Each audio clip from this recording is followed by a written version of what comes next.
A nosotros continuamente nos consultan en estas charlas, en estos encuentros, preguntándonos de distintas formas, pero sintetizando, qué cosas son vigentes, qué cosas están vigentes, qué cosas forman parte del paradigma actual en términos de aprendizaje, técnicas, escuelas, líneas de pensamiento, filosofía. Y en realidad tratamos de que las personas encuentren un elemento que les sirva para que no estén preguntando, hurgando detrás de cada técnica, consultándonos si una técnica está actualizada o no. Y ese elemento es muy simple. Si una técnica o una forma de tratamiento de tipo filosófico o una línea espiritual particularmente abunda en cuestiones que se cimientan en el conocimiento anterior a 1988, esa línea posiblemente esté desactualizada. Todas las variables de prácticas, de yoga, de control mental, todo tipo de línea de pensamiento, de enseñanza espiritual anterior a 1988, sea de Occidente, sea de Oriente, sea del hemisferio norte o del sur, tiene seguramente una gran cantidad de componentes en su estructura energética que ya no son adecuados para acompañar este proceso actual que los seres humanos tienen que hacer. Acá nos preguntan por el Tantra, otra de las formas de profundizar aspectos de la energía. Y también forma parte del ciclo anterior, se practicó miles de años en distintas regiones, principalmente de Oriente, después en los últimos 100 años empezó a conocerse acá en Occidente. Mal interpretado, mal entendido e interpretado como una técnica para llegar a un cierto tipo de dominio de la energía sexual o cierto tipo de práctica sexual con condiciones excepcionales. Todo eso son pavadas, no tiene nada que ver eso con el Tantra. Esas son las malas interpretaciones que Occidente ha hecho o instructores que no tenían la capacidad adecuada han hecho de las experiencias o aprendizajes que intentaron llevar adelante cuando colocaron su atención en este tipo de energías. Cuando alguien dice, no, pero es un tipo de yoga en particular. Si es yoga, está desactualizado como energía, porque forma parte del ciclo anterior. Sí, no porque es teosofía, no porque es metafísica, pero metafísica de la línea tal. Todo lo que en realidad sirvió puntualmente en el ciclo anterior fue muy extenso, duró cientos de miles de años ese ciclo, no solo para la humanidad, para el planeta mismo, millones de años duró. Todo lo que perteneció, forma parte del ciclo anterior, está desactualizado. Cuando alguien tome un libro, que aunque lo haya leído poca gente, una técnica que conocen pocos, y uno empiece a ver que esa técnica es de origen tibetano, que se practicó 1000 años antes de... ya sepa que esa es una técnica que no cuenta con respaldo actual. Uno puede estudiarlo, profundizarlo, afondar a ver de qué se trata. Uno puede hacer cualquier cosa con las cosas del ciclo anterior, pero hay que estar muy atento para no buscar un respaldo y una garantía para esto que hoy tenemos que hacer con nuestra conciencia, porque no lo vamos a encontrar en lo del ciclo anterior. Todas las prácticas del ciclo anterior sirvieron para llevarnos a esta etapa, y quien no tenga la capacidad de soltar todas esas prácticas, esos conocimientos, esos lineamientos, va a estar en dificultades, porque esas enseñanzas fueron de una condición o cualidad, gran parte de ellas, porque también hubo mentiras, siempre hay mentiras en términos de instrucción espiritual, filosófica, metafísica, esotérica, ocultista, siempre ha habido mentiras en este planeta. Las hay hoy adaptando un montón de conocimientos del ciclo nuevo y el conocimiento que hoy la humanidad está necesitando, las hay hoy y las hubo en el pasado. Siempre hubo mistificadores, siempre hubo mentirosos, gente que utilizó mal la información buscando sacar un provecho en particular. Místicos de pacotilla que no solo utilizaron mal la información, sino que sirvieron para que millones de personas entendieran mal los distintos aspectos que hacen a la realidad interior. Y son responsables kármicamente ante lo que de ello hubiera resultado. Todo aquello, insistimos, del ciclo anterior fue maravilloso, mientras nosotros teníamos un acompañamiento, estábamos habilitados por parte de la energía para hacer otras experiencias Porque todas las técnicas del ciclo anterior se basaban en las condiciones energéticas del planeta y de la humanidad. Y esas condiciones energéticas eran muy puntuales. Una energía masculina, extrospectiva, de exteriorización, que encontraba reflejo en nuestro sistema de chakras que nos había sido ofrecido en concomitancia, en coincidencia, en verdadera armonía con esa energía que regía el planeta. Porque el sistema de chakras es un sistema precisamente que necesita de ese basamento que le ofrecía la polaridad planetaria general. Las personas no suelen entender que los chakras eran y aún son, para muchísimas personas, el modo de reflejar aquella energía que regía el planeta. Porque las personas suelen no asociar la energía que rige el planeta con los sistemas de energía que las partículas necesitan sostener para sostenerse. El sistema de chakras era un sistema de energías, de distribución de energías, que nosotros necesitábamos armonizar, aprender a manejar, aprender a cohabitar en términos de conciencia con lo que ese sistema nos permitía experimentar en términos de vivencia planetaria. Pero eso se acabó. Ya la polaridad masculina expiró, no está más activa.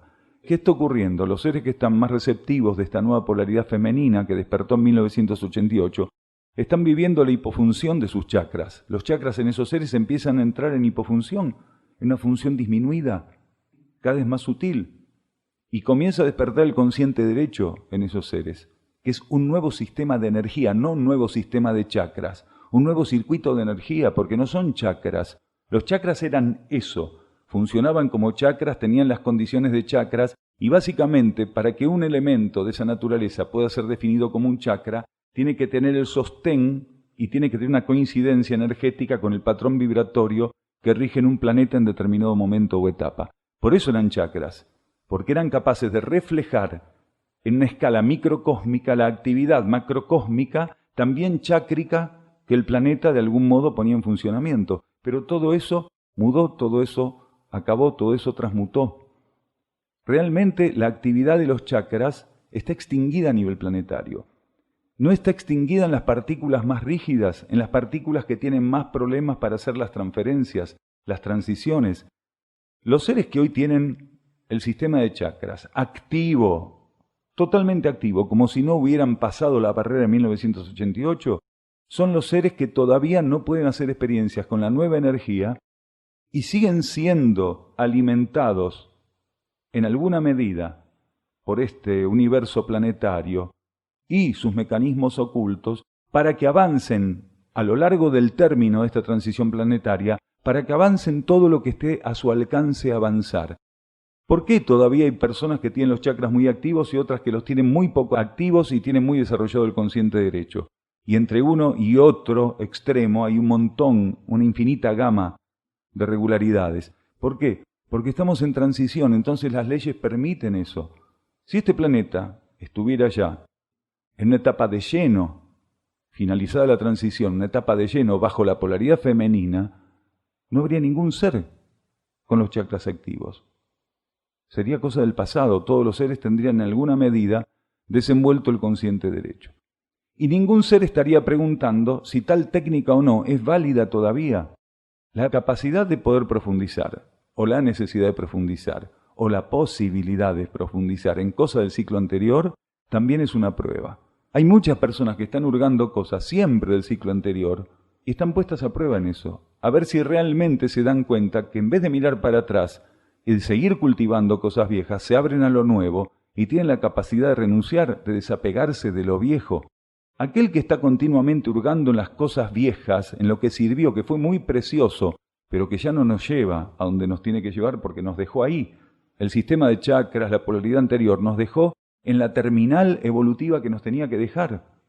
Y nos tenemos que concientizar de eso, tenemos que estar bien conscientes de eso y abrirnos a que otros elementos nos permitan seguir con el tránsito evolutivo asistiéndonos, que son nuevas formas de conocimiento y básicamente una actitud diferente ante el conocimiento y la fuente del conocimiento, que esta es la gran diferencia entre el conocimiento anterior y el actual. Quienes ya están en esa condición pueden estar mostrando de algún modo, pueden estar de algún modo simbolizando que ya los chakras en ellos están en una etapa muy soliviantada, que ya está en una etapa de una gran liviandad, ya no tiene una actividad potente en esas personas y el consciente derecho está muy activo, que es el nuevo circuito. Y decíamos que es una prueba porque cada vez que una persona empiece a hurgar y a investigar en cosas del ciclo anterior, va a estar siendo puesta a prueba, a ver si solamente toma aquello que realmente necesita, si realmente necesita algo de eso viejo, y a ver si realmente ante lo viejo aprende a discernir, a darse cuenta si aquello tiene alimento o no para su conciencia, si aquello realmente ofrece incentivos o estímulos a su conciencia, o solamente la liga a la búsqueda de lo viejo y a las energías viejas una cuestión de apego, de inercia, e incluso miedo a abrirse a lo nuevo, porque la mayor parte de las personas tienen miedo a abrirse a lo nuevo, porque lo viejo es más familiar, lo viejo pareciera ser que ofrece seguridad. Con las terapias pasa algo muy particular. Hasta que no se desactive la transición planetaria, van a ir surgiendo nuevas terapias y las viejas terapias, no importa la antigüedad que tengan, van a tener siempre destinatarios, precisamente porque la gama de estados de conciencia y la profunda gama, la amplia gama de interacciones kármicas que la humanidad continuamente está alimentando, hace necesario que no solo todas las terapias que se conocen hasta ahora en alguna medida sean válidas para alguien, sino que van a surgir nuevas terapias porque nuevas necesidades van a tener que ser atendidas. Del mismo modo que hay una cantidad de aspectos de la transición planetaria que todavía no se consumaron y que nos son desconocidos, del mismo modo, una gran cantidad de aspectos purificatorios que van a tener que emprender las conciencias bajo formatos de traumatismos, enfermedades, dolencias, van a necesitar terapias renovadas y diferentes porque ese tipo de dolencias, traumatismos o enfermedades van a mostrar características inéditas. De acá que termine la transición planetaria van a surgir enfermedades que no se conocían o las que se conocían van a aparecer con matices que no van a permitir que esas enfermedades puedan ser tratadas con las técnicas convencionales que en algún momento dieron resultado. La humanidad hizo algo muy particular con las dolencias. La mayor parte de las dolencias, salvo algunas pocas, ya eran vividas como procesos purificatorios en el ciclo anterior.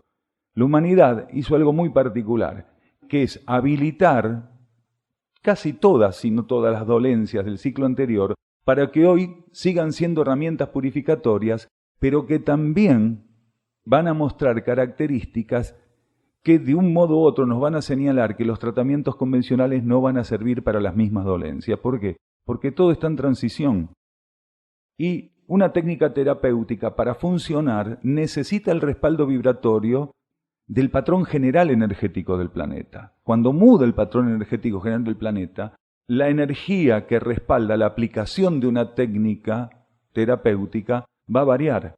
La técnica terapéutica va a ser una herramienta que va a entrar en resonancia diferente y las enfermedades, por más que parezcan las mismas, con una nueva energía que permita su activación y manifestación, van a tener características diferentes. No solo van a tener que seguir siendo utilizadas todas las líneas terapéuticas conocidas, sino que van a tener que surgir, como decíamos, técnicas nuevas.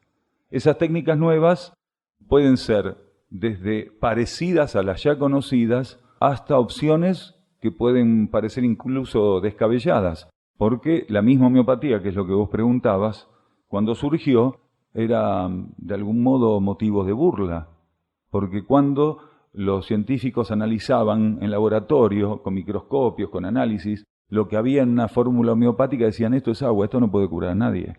Sin embargo, a lo largo de todo el proceso que ya lleva la homeopatía como técnica terapéutica y la humanidad como depositaria de esa técnica, se han mostrado millones de casos de mejorías, de sanación y muchos, millones también de casos donde la homeopatía acompañó procesos de cura genuinos.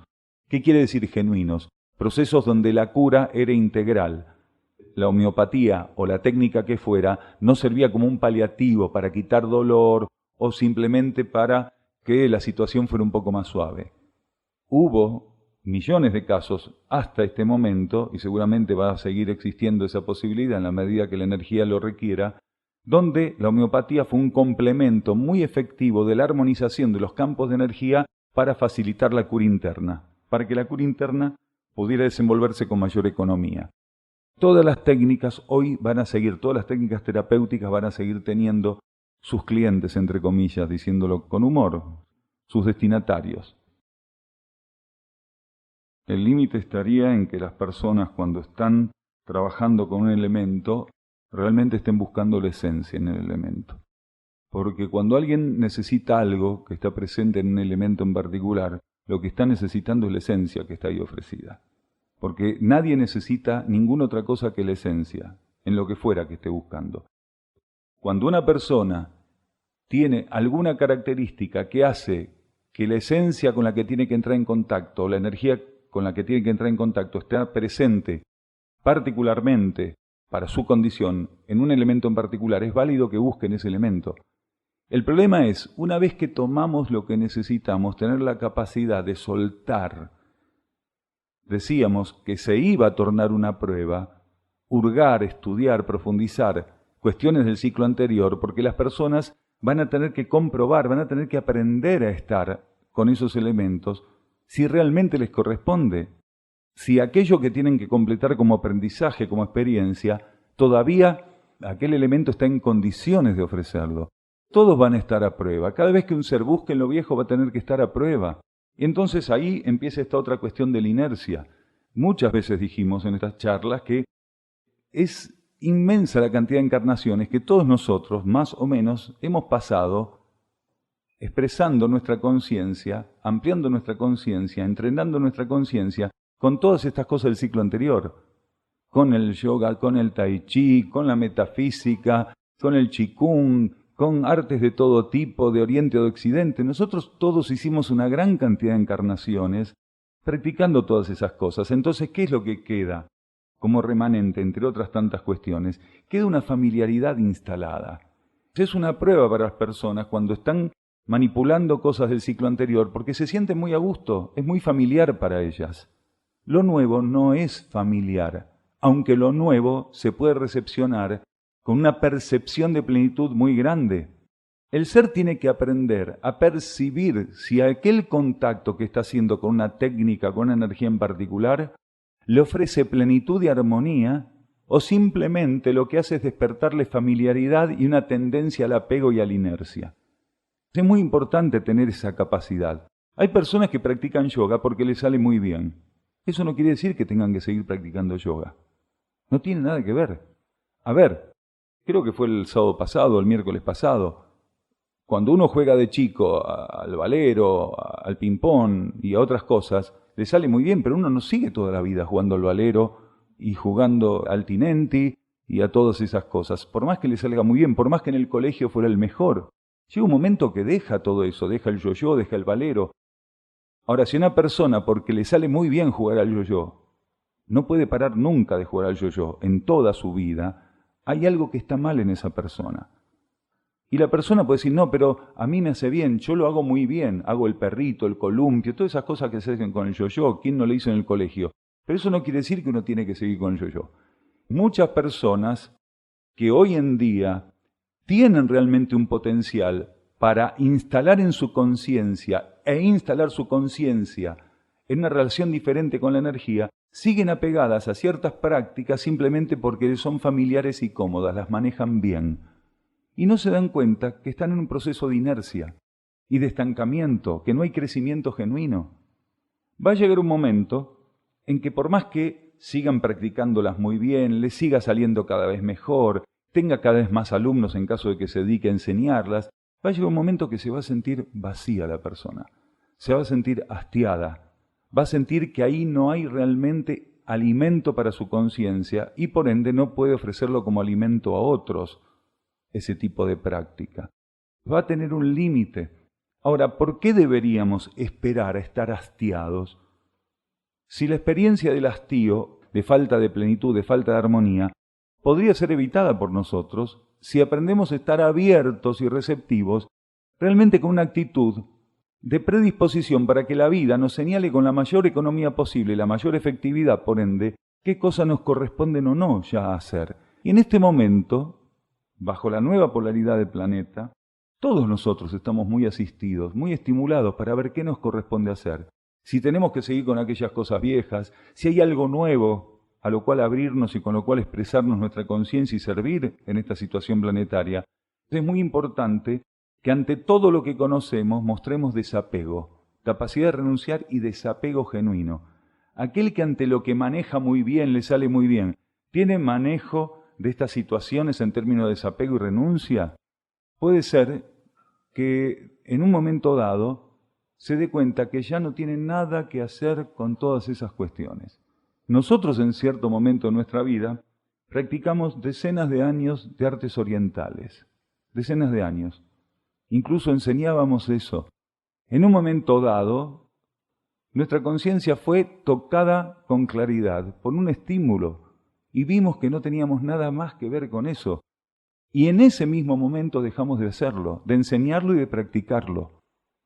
Porque habrá quien piense, bueno, este hombre capaz que nunca tuvo que pasar por ese trance, de estar metido en cosas del ciclo anterior, en cosas de Oriente, en artes orientales, en disciplinas. Sí, no, la pasamos perfectamente. Precisamente nos sirvió de gran experiencia esta cuestión de haber estado tan metidos, tan profundamente metidos en ese tipo de expresión de la energía, y de repente, ante un estímulo interno, soltar todo eso. Y nunca más trabajar con eso. Se acabó. Como empezó, terminó. Así de simple. Alguna vez empezó, alguna vez terminó. Pero estuvimos receptivos, el estímulo llegó, estuvimos receptivos y soltamos todo eso. Cuando soltamos todo eso, lo que estaba para ser vivido dentro de este formato que denominamos como nuevo formato del conocimiento, de la instrucción, empezó a emerger de un modo galopante, como nunca había podido emerger. Fue soltar lo viejo y que lo nuevo empezara a entrar por la ventana, por la chimenea, por abajo de la puerta. Así, porque realmente hicimos espacio para lo nuevo. Si un ser está pegado a técnicas viejas, a cuestiones viejas, no hace espacio para lo nuevo no lo encuentra receptivo. Nosotros tantas veces decimos que ese refrán de que el saber no ocupa lugar es una mentira enorme, que esta civilización nuestra alimentó y usó tantas veces. El saber ocupa mucho lugar, sobre todo porque las personas tienen mucha inercia y apego con las cosas. Y el saber también puede pasar por esta cuestión de los apegos y de la inercia. Entonces lo que uno sabe tiene que tener la capacidad de soltarlo. A ver, la esencia del conocimiento no se pierde nunca. Lo que cada paso, bajo algún tipo de técnica o conocimiento del ciclo anterior, hubiera sido vivido por mi conciencia, está en síntesis en mi conciencia, eso no se borra nunca.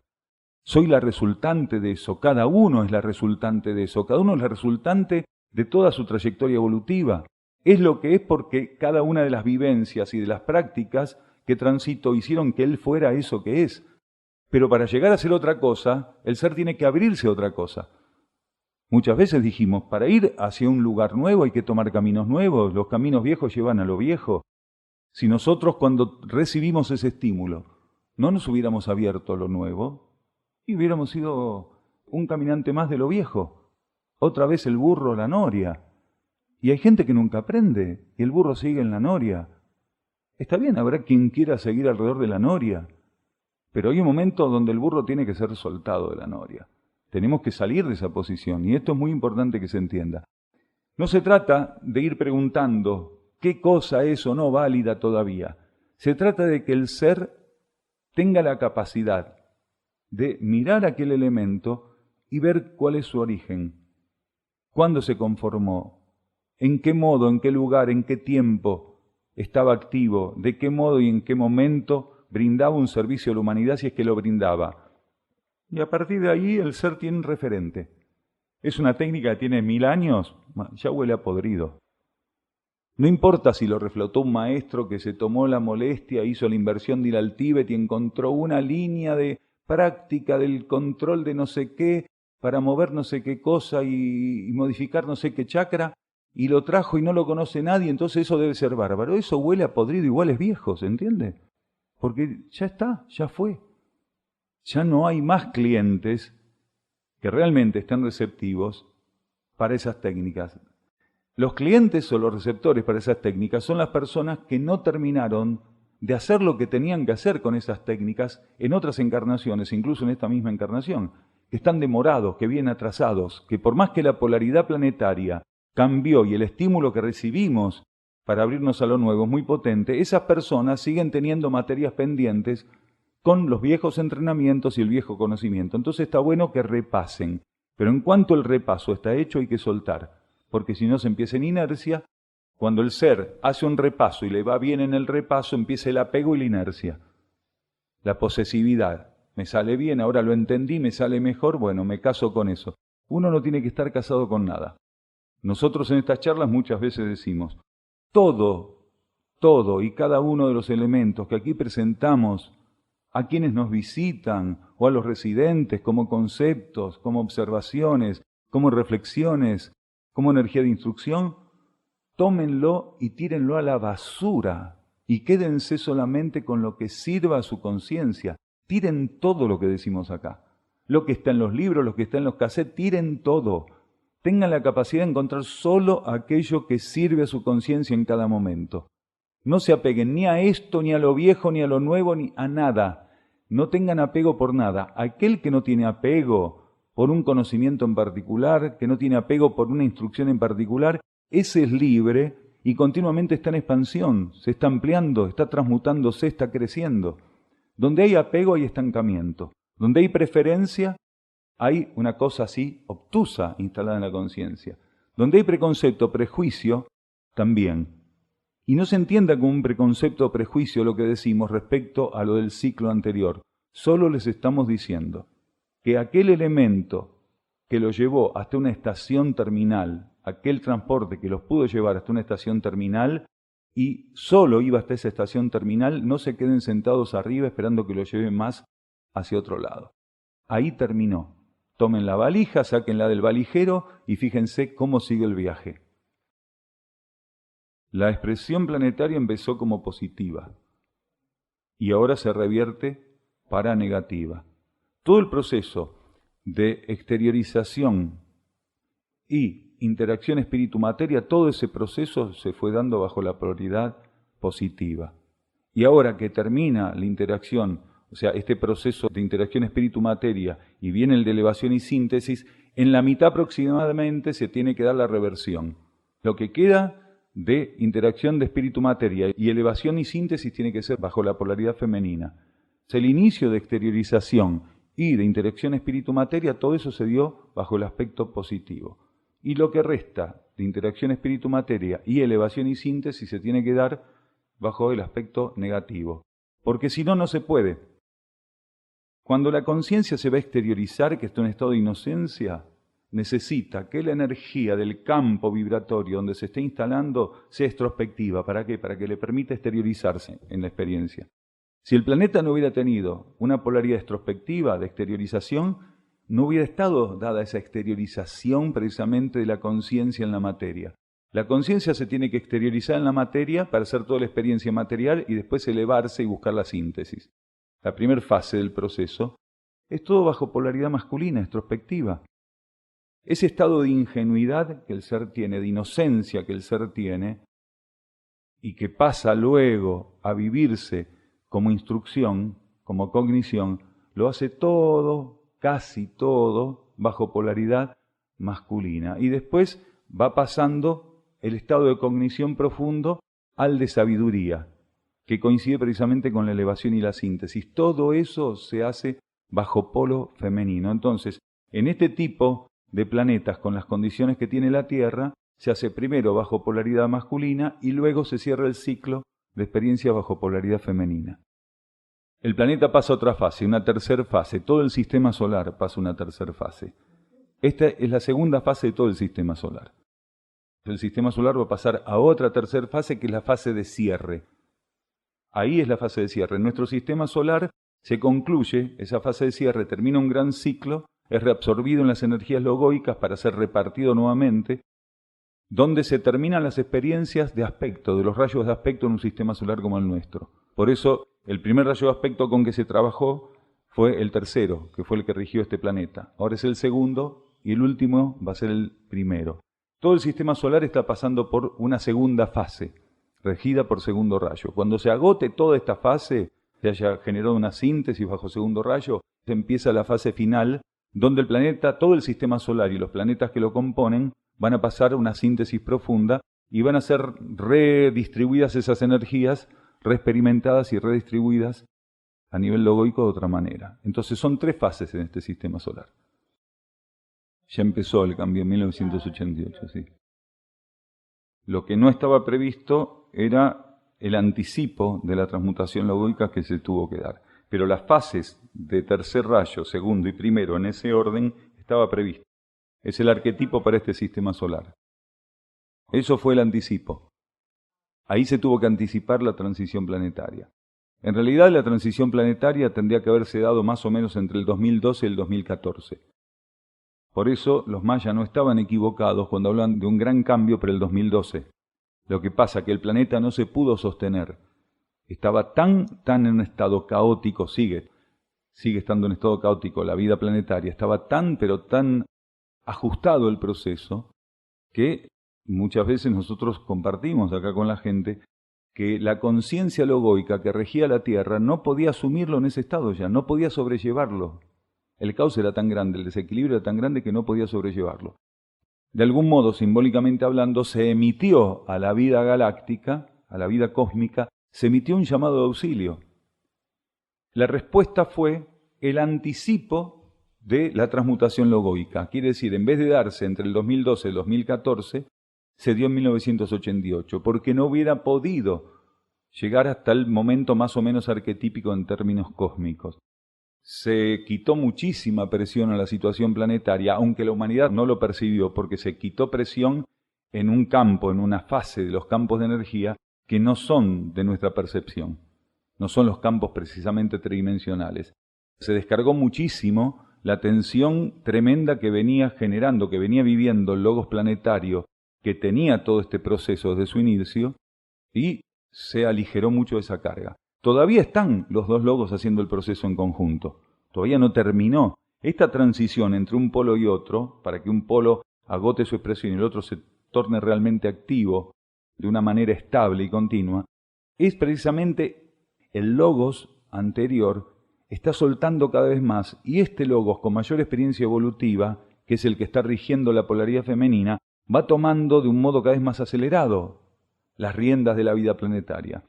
Este logos que no hubiera podido sigue soltando y este va tomando. No podía haberse dado más rápido la transición, porque hubiera sido una hecatombe directamente a nivel planetario. Porque no es golpear así la palma, sale una gran conciencia y toma otro el planeta como quien se pasa un auto en una ruta. Un planeta implica muchos niveles de conciencia, muchos niveles de vida, mucha energía en distintas dimensiones y planos, como para que se pueda tomar a la ligera una transmutación de esta naturaleza. Todo esto se está haciendo todavía de una manera muy particular. Cada segundo que transcurre, el logos planetario que expresa la energía femenina, que la sostiene, que la irradia, va avanzando más en el dominio de la vida planetaria y el otro se va retirando, va soltando y soltando y soltando. Los seres que están apegados a lo viejo, que no están abiertos a lo nuevo, están en esta fase de apego a la energía del logos que se retira, de la gran conciencia que va soltando su regencia en el planeta.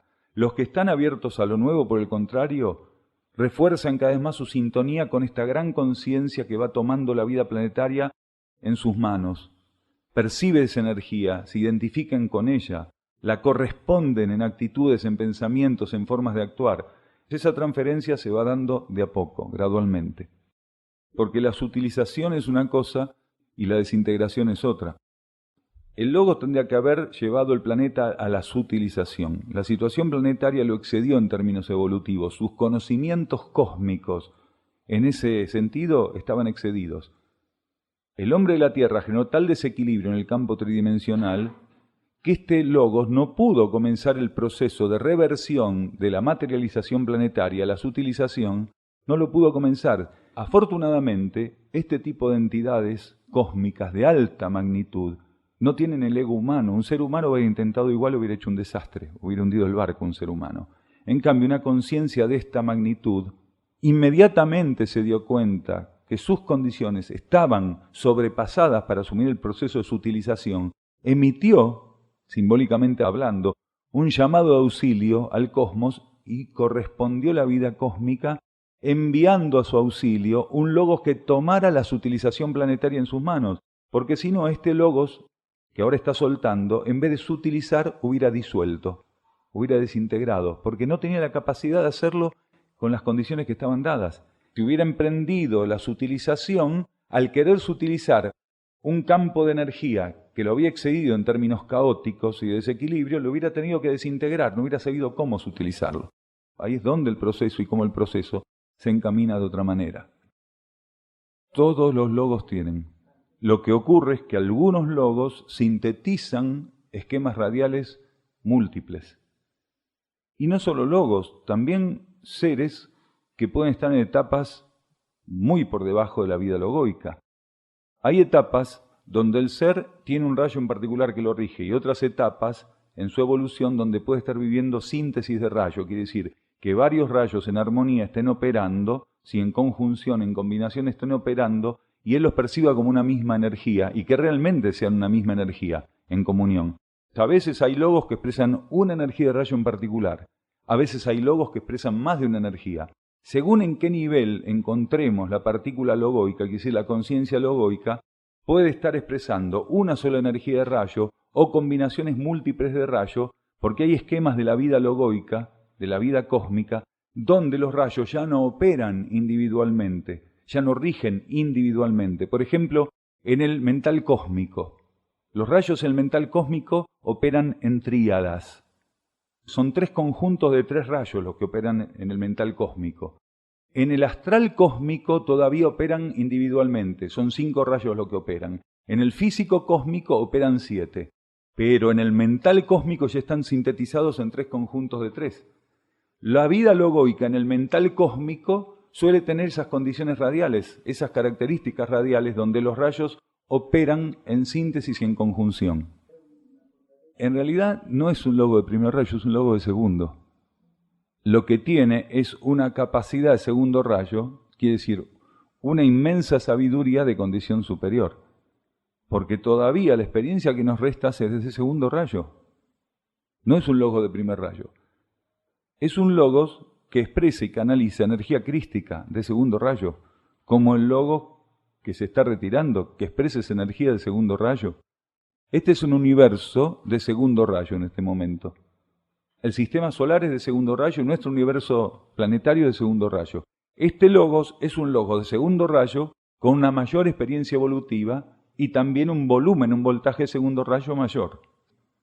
Él viene a ser la herramienta del mental del logos planetario actuando. Él representa la mente planetaria, asume el esquema, el paradigma mental del logos planetario en acción. Él resume eso, sintetiza eso, la mente del logos planetario. Es como nuestro nivel mental. Bueno, Amunacú representa eso. Es la herramienta del logos en el campo mental. Es la partícula mental planetaria sintetizada. De ahí baja los arquetipos. Entonces él irradia los arquetipos precisamente porque es la mente del logos en acción. Él complementa el nivel mental del logos como la herramienta, la partícula principal del campo mental logoico. No podríamos garantizar que fuera así, no sabemos, porque las técnicas que tienen que surgir van a tener las condiciones que la energía les imponga. Nosotros no sabemos, sobre lo que es inédito, no sabemos qué es lo que puede ocurrir. Sí sabemos que todavía en el campo etérico-físico humano se va a necesitar terapéutica, sabemos que en el campo de la conciencia emocional también y en el campo mental también, y cada vez más. ¿De qué modo? ¿Cómo van a operar? ¿Cuáles van a ser las condiciones? ¿Cuáles van a ser los modelos o los protocolos que esas técnicas van a tener? Lo ignoramos porque precisamente son inéditas. Hasta este momento siguen siendo desconocidas. Van a tener la condición, la cualidad y van a interrelacionarse con la conciencia humana en base a lo que la energía les otorgue como posibilidad, que va a ser en base a la necesidad de los seres humanos y del planeta.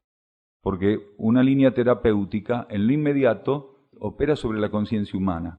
Pero en realidad, la energía que ampara una línea terapéutica es mucho más profunda e inteligente. Cuando está curando el campo de conciencia humano, una parte de esa energía también impacta de modo benéfico, se está imponiendo terapéuticamente a los distintos niveles de conciencia que conforman la vida planetaria. La energía no opera de un modo egoísta y exclusivamente en un elemento.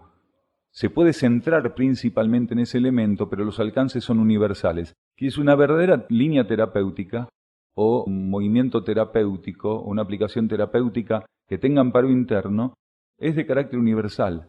Opera sobre un elemento, quiere decir, utiliza un elemento para su operativa directa, pero en realidad es mucho más amplio el espectro de acción, es universal. Lo que realmente es cura genuina o terapéutica genuina, solo apunta a un elemento y desde ese elemento toca, estimula y eleva todo lo demás. Edward Bach, nos dicen acá, llegó a no dormir por días y a curar sus enfermedades personales debido a la intensidad de su objetivo. El objetivo de su tarea era ayudar a la humanidad. Una persona, sea la edad que tenga, puede vivir lo mismo. Una persona puede vivir todo aquello que la energía y su propia conciencia interna consideran que tiene que ser vivido por ella. Y eso es algo tan íntimo, tan personal, tan profundamente oculto está eso, que nadie puede saber de qué se trata. Pero cualquier persona podría ser una herramienta de la energía y automáticamente a partir de ese momento recibe el respaldo de la energía, lo respalda la energía, la ampara la energía. Entonces, él, como otras tantas personas en el pasado y como otros en la actualidad y en el futuro, cuando es necesario van a recibir los estímulos internos. Para que un ser sea una herramienta como fue este hombre y como han sido otros hombres, como van a seguir siendo en las distintas ramas de lo que es la asistencia al planeta, sí tiene que haber una justificación, una necesidad genuina, y tienen que ser la herramienta adecuada para asistir a esa necesidad. Entonces, las condiciones las va a poner la energía interna y las va a poner la energía en general que rige el proceso. Entonces, nadie sabe cuál puede ser el alcance.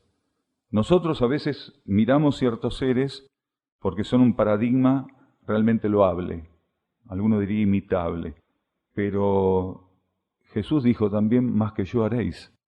Es decir, más que lo que han hecho todos los más grandes terapeutas, puede llegar a ser hecho, puede llegar a ser consumado, si la necesidad del planeta y de la humanidad lo imponen.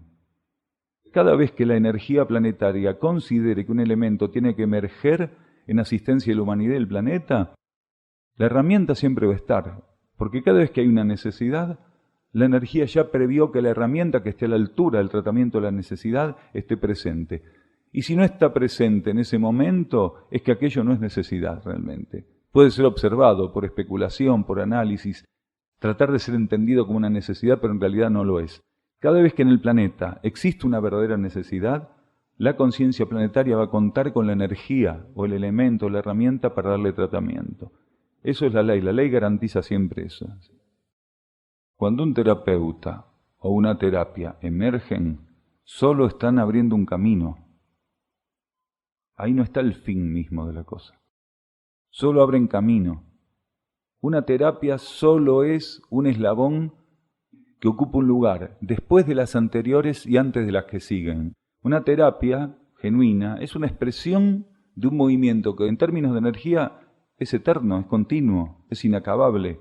Una terapia es una manifestación de la circulación de la energía y de lo que la energía es capaz de ofrecer para restaurar los planos cuando tienen interferencias, o los campos de vida cuando tienen interferencia. Entonces, solamente cuando emerge algo nuevo, es un eslabón antes de lo que sigue y después de lo que ya está.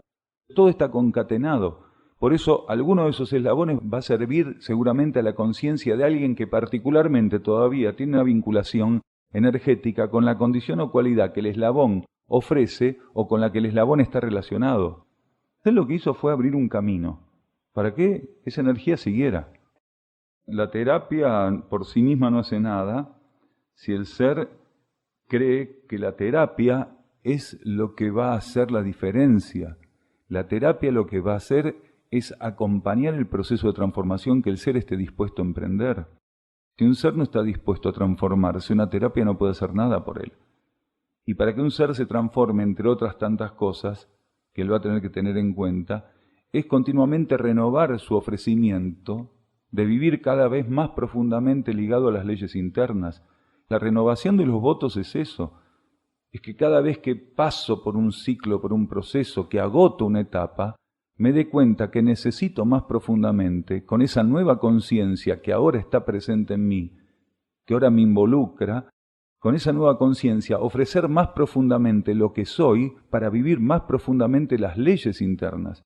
Cuando un ser está aplicando en su vida una terapia, va en busca de una terapia, cuando está experimentando una terapia y no tiene esta intención ni de transformarse, ni de renovar sus votos, quiere decir, de renovar su compromiso para con las leyes internas, de ofrecerse más profundamente a vivir acorde a las leyes internas, ese ser no va a vivir ningún proceso de cura en particular.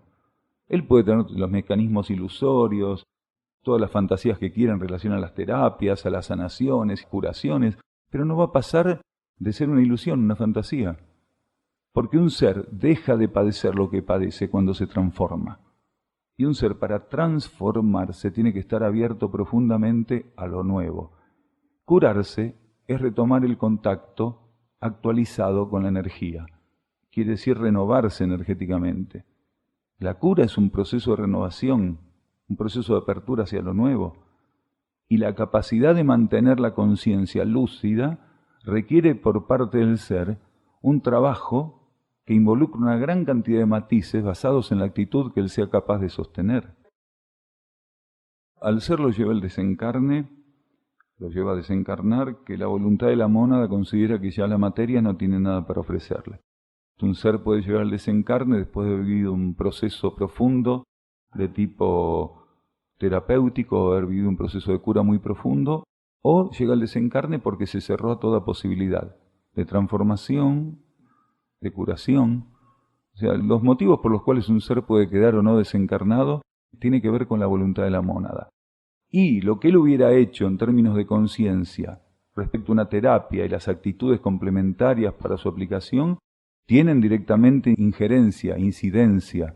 Muchas veces dijimos, un ser hace todo lo que tiene que hacer de modo correcto en relación a una terapia y desencarna. ¿Puede pasar eso?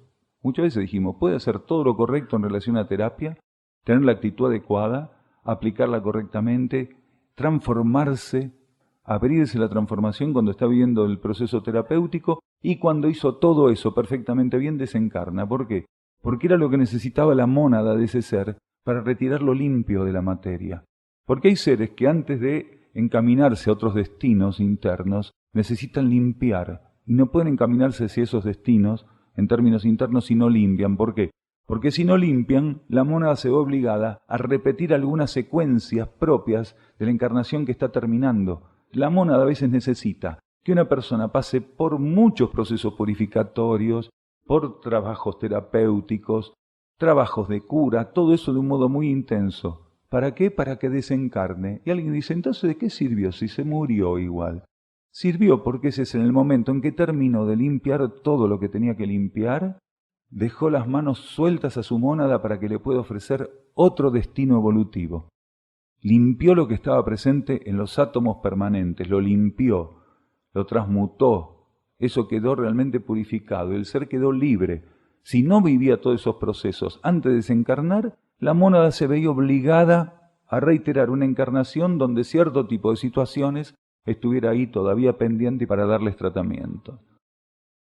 Es interesante porque hay seres que intuyen que van a desencarnar, ellos dicen, intuyo que me voy a morir y no se mueren nada. Otros dicen, realmente ahora amo la vida, voy a vivir hasta los 90 años, se murió inmediatamente un paro cardíaco. Uno puede intuir si va a desencarnar, pero a veces ese tipo de cosas pasa más por los procesos de la personalidad que por certezas ofrecidas o por la cognición ofrecida por la vía interna. No son muchos los seres, no abundan los seres que reciben esa información puntualmente. Cuando un ser recibe esa información puntualmente, él ya está muy adelantado en ese proceso de comunión interior, muy adelantado, tiene un grado de adelanto casi seguramente excepcional, porque él puede estar ante esa información, utilizando esa información para favorecer ese proceso que su mónada está en trámite de concretar. Porque la mayor parte de los seres, si la mónada le pasara esa información, harían un desastre de su vida. Algunos no podrían parar de estar en desequilibrio, en angustia, en ese bajón, en esa condición así tan irregular, la vida no es nada, al final, mirá vos, ahora yo sé que me voy a morir, mirá qué porquería que es todo esto. ¿Y para qué esa información? La información sirve cuando el ser va a utilizar esa información acorde a las necesidades evolutivas con las que está comprometido. Un ser recibe la información que va a desencarnar porque él tal vez esa sea la primera encarnación donde puede tener un grado de lucidez y equilibrio para acompañar su paso, su retorno al mundo interno con lucidez, con armonía, con calma, con gratitud, estando atento para acompañar el proceso, porque todos nosotros estamos en el umbral, unos más fuera del umbral, otros más adentro, más lejos, más cerca.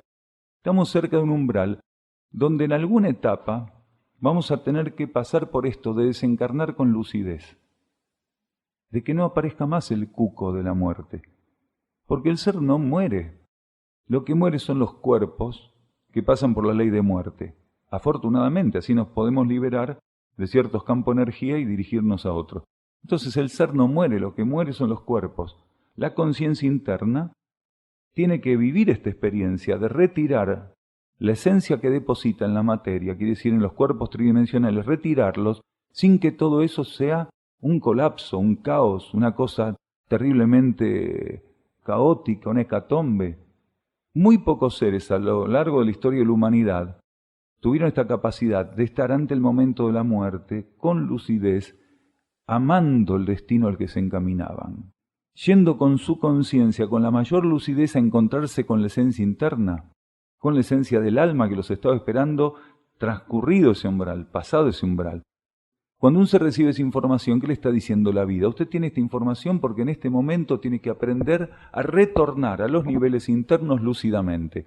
Y con ese retorno lúcido usted va a abrir camino para una humanidad que es oscura, que está en la oscuridad, una humanidad que le teme a la luz.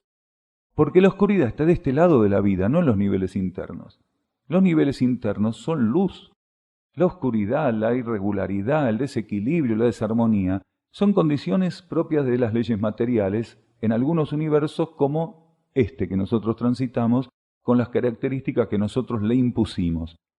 ¿Un ser recibe esa información para qué? ¿Para morirse de miedo? Puede estar ante esa prueba, sí, podría ser que por algún motivo su mónada lo coloque ante esa información o su alma para que él pase una cierta experiencia de shock porque kármicamente le correspondiera. Pero generalmente esa información está dada a los seres que ya pueden acompañar los movimientos de la energía con lucidez y amando el destino que la vida les coloque, les proponga momento a momento. Cuando un ser ama siempre lo desconocido, lo que no conoce, cuando un ser siempre ama el camino que lo lleva más arriba, más adentro hacia lo desconocido, entonces puede recibir esa información y vivirla de un modo diferente. Porque sabe que en esa información se le está ofreciendo la salida, le están diciendo, mire, usted está a punto de transitar la salida del mundo material. El mundo material es una restricción mental, es una restricción emocional, una restricción física. El ser más elevado cuando está en la materia está restringido. Por más que parezca que no está restringido mental, emocional y físicamente. Un ser lúcido que está en la materia, él ama el destino interno como destino. No teme ese destino como experiencia, lo ama. Está pronto, está listo. No está deseando desencarnar, porque no es un ser inmaduro que desea desencarnar para huir de los problemas. Como hay gente que nos pone los papeles a veces, ay, quisiera que me lleven los hermanos cósmicos porque no aguanto más este planeta. ¿Por qué se piensa estar en este planeta? ¿Porque es un angelito? Está acá porque la tiene que transpirar. Si lo llevaran para el otro lado, la devuelven en 2 minutos. Colapsa todo si se lleva una persona así para otro lado. Está acá porque no puede estar en otro lado. Todos estamos acá porque tenemos que estar acá. Pero algunos ya estamos listos para esta experiencia. Aquellos que ya amen la vida interna y que amen lo desconocido, cuando reciben una información de esta naturaleza, la van a vivir con gratitud y con una alegría serena. Así de simple. Un ser puede salir con toda lucidez de la materia, con toda lucidez plantarse ante su alma y decirle aquí estoy. Y el alma pasarle la planificación para una encarnación de servicio más potente, más profunda y renovada. Cada vez que un ser sale con su conciencia enfocada en lo más elevado, ese ser está facilitando todo un proceso, va hacia una síntesis. Entonces un ser que se ofrece incondicionalmente ante su alma para retornar al encuentro de su alma, él está incondicionalmente dispuesto a retornar inmediatamente si hiciera falta, porque no tiene preferencia. Cuando él dice sí internamente, quiere ir a plasmar ese sí externamente. Y cuando ese sí externo lo consumó e internamente lo están requiriendo, él con gratitud recibe el llamado y parte. Porque es eso, simplemente es un trámite. La pregunta que se había planteado era si un ser recibe esa información.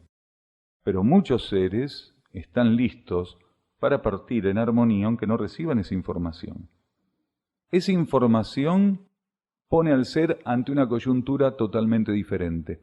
Pero esa información, y solo ella por sí misma, no es lo único que puede permitir que un ser con lucidez vaya a los niveles internos. Un ser puede desencarnar con lucidez, aunque no haya recibido la información, y al momento en que el desencarne se está planteando, el abrirse con amor a la vida interna y partir. Así sea en un segundo, en un accidente de auto, en un paro cardíaco. Los seres, en accidentes así muy violentos, muy rápidos, salen de las leyes, de las limitaciones de espacio-tiempo y se les permite a muchos de ellos percibir, ver con claridad todo ese trámite, o el del paro cardíaco, o el del accidente de auto, o electrocución, no importa, porque el ser está limitado en espacio-tiempo, mientras su conciencia está regida por las leyes materiales, psicofísicas. El instante de la muerte es un instante que está en manos de las leyes internas, porque son las leyes internas lo que habilita el desencarne. El ser puede, así sea el tipo de muerte que sea, tener la oportunidad, si su conciencia interna lo permite, de ver con claridad lo que está ocurriendo, así sea un paro cardíaco. Puede ser intuición o instinto. Hay seres humanos que todavía no tienen despierta la intuición y la animalidad está muy presente en ellos.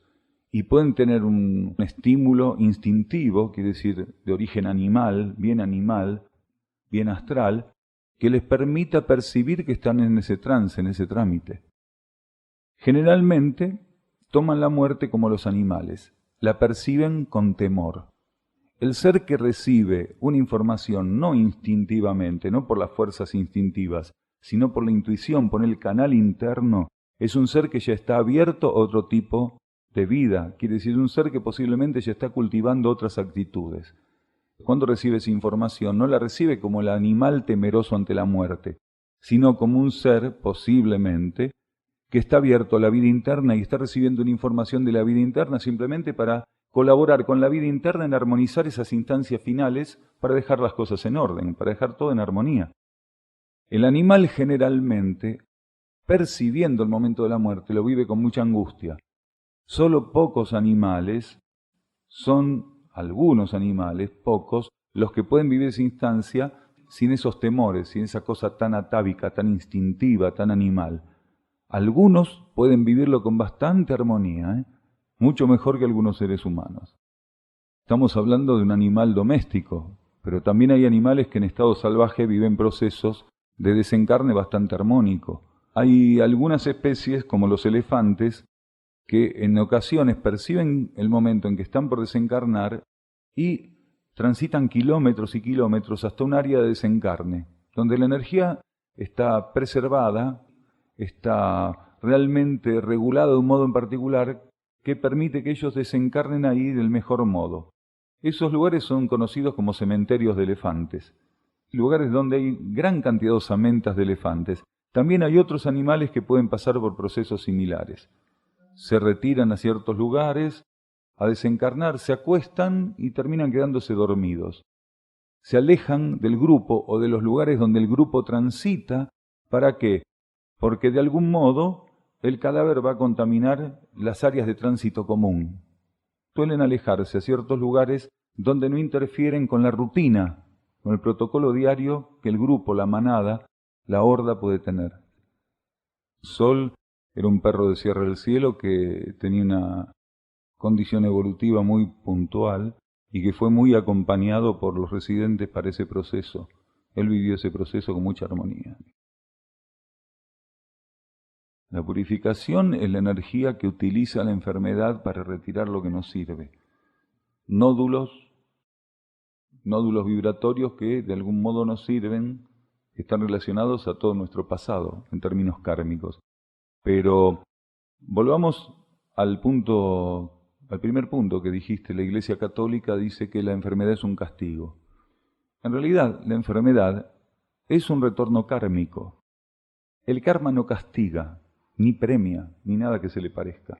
El karma lo que hace es mover los componentes, las resultantes de la interacción entre conciencias entre sí y de las conciencias con el campo de vida donde están inmersas, y utilizar lo positivo y lo negativo para crear las condiciones adecuadas para esas conciencias y el universo que las contiene en términos evolutivos.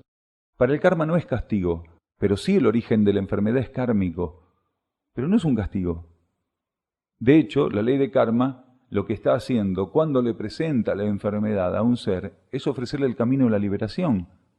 Si un ser no pudiera constar o contar con una herramienta de condición evolutiva que pudiera servir para retirar mediante ley de purificación lo que él fue acumulando como débito kármico, quiere decir sus débitos negativos, ese ser terminaría aniquilándose. El peso negativo de sus acciones sería tan grande que terminaría inhabilitado como conciencia. La experiencia evolutiva se le tornaría imposible. Las personas no tenemos idea la liberación que se nos ofrece a través de la purificación.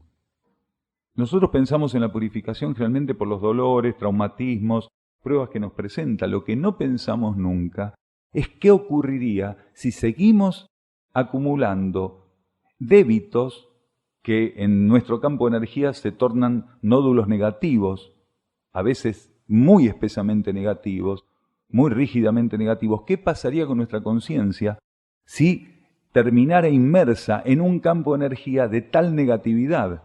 Cada vez que un ser ejecuta una acción negativa, una acción perversa, una mala acción, como le quieran llamar, una acción injusta, él se sobrecarga, no solo libera al universo del que forma parte negatividad, no solo impacta negativamente algunas partículas, sino que él se carga particularmente de aquello que liberó. Cuando un ser libera algún aspecto negativo, lo impone como impacto al ambiente y a las partículas que lo componen, pero una parte de eso, o una dosis igual, pasa a quedar recargada e impactando en su propio campo de energía. Si la ley de purificación no viniera en auxilio del ser, el campo de energía del ser terminaría en un grado de contaminación que lo aniquilaría evolutivamente. La ley de karma, precisamente lo que ofrece es libertad, liberación. Por eso es tan importante nuestra actitud ante la purificación. No verlo como un castigo, no verlo como una cosa injusta, no verlo como algo que nos está pasando sin sentido. No importa si un ser tiene la capacidad de poder comprender por qué está purificando. Mientras él tenga la actitud de apertura y de autopurificación, quiere decir, no solo de tener el proceso de purificación en marcha, sino de estar ofrecido en conciencia para purificarse, quiere decir, donarse a la purificación, ofrecerse a retirar de él lo que no sirve. Cuando un ser llega a una actitud de autopurificación profunda, entonces rompe las limitaciones de lo personal, y si está abierto un proceso de autopurificación, no solo permite que lo que en él ya no sirve pueda ser retirado, sino que a través de él, del universo en el cual está inmerso, aquel universo que él compone, también a través del proceso purificatorio individual, se van retirando cosas que no sirven. Cuanto más ampliado está un ser, más ofrecido la ley de purificación está, mayor herramienta, más efectiva, más profunda, no solo de lo propio, sino de lo general. Ahí es donde instructores como Jesús, viviendo procesos en algunas etapas tan traumáticos en manos de sus captores, liberaron, barrieron porciones de material deleterio, de impurezas enormes en toda la órbita planetaria y de la humanidad. Cuando un instructor padece un proceso purificatorio muy profundo, él está arrastrando, está limpiando del campo universal un montón de cosas. No es solo para él eso. Eso es para él cuando es egoísta. Cuando un ser es egoísta, padece una purificación, su propio egoísmo hace que lo que se retira solo se pueda retirar en una medida de él. Cuando el ser trascendió el egoísmo, cuando está ampliado, está donado al servicio planetario, él es el elemento a través y desde el cual se limpia la vida planetaria, no solo la vida individual. No están sanos. A ver, un gobernante corrupto, un político corrupto, que está perjudicando millones de personas, ¿está sano? No, pero es que ese es el punto, tenemos que romper con esta cuestión. Ese ser está enfermo emocional y mentalmente. La purificación física es una más. La ley de purificación opera sobre el campo psicofísico integralmente, mente, cuerpo emocional y astral y cuerpo etérico físico. Un gobernante puede gozar de muy buena salud en los análisis clínicos y sin embargo ese ser, en términos emocionales y mentales, estar totalmente enfermo. ¿Cómo un ser va a tomar el camino de la opresión y de perjudicar millones de personas si no está enfermo en el campo emocional y en el campo mental? Está enfermo. Solamente que para algunas líneas convencionales de la psicología y la psiquiatría, si un ser no tiene ciertas patologías a nivel mental, está sano, pero solo está eligiendo el mal. Desde el punto de vista interno, un ser que elige hacer el mal está enfermo. Está enfermo. Solo que la ciencia médica convencional no lo reconoce como un enfermo. Por eso, en este planeta se puede decir prácticamente que no hay ningún ser que esté sano. Porque la capacidad de observar las enfermedades, de evaluar las enfermedades, de diagnosticar las enfermedades, es absolutamente obtusa, muy obtusa. Un ser cuyos pensamientos, sus sentimientos y sus acciones sirven para perjudicar millones de personas, es un ser enfermo. No importa si un psicólogo le hace un análisis o un test y dice que está sano, no importa si se va a hacer todas las baterías de análisis clínicos y dicen que está sano. Ese ser está enfermo, solo que el tipo de enfermedad que tiene está fuera de los rangos de diagnóstico convencionales, nada más.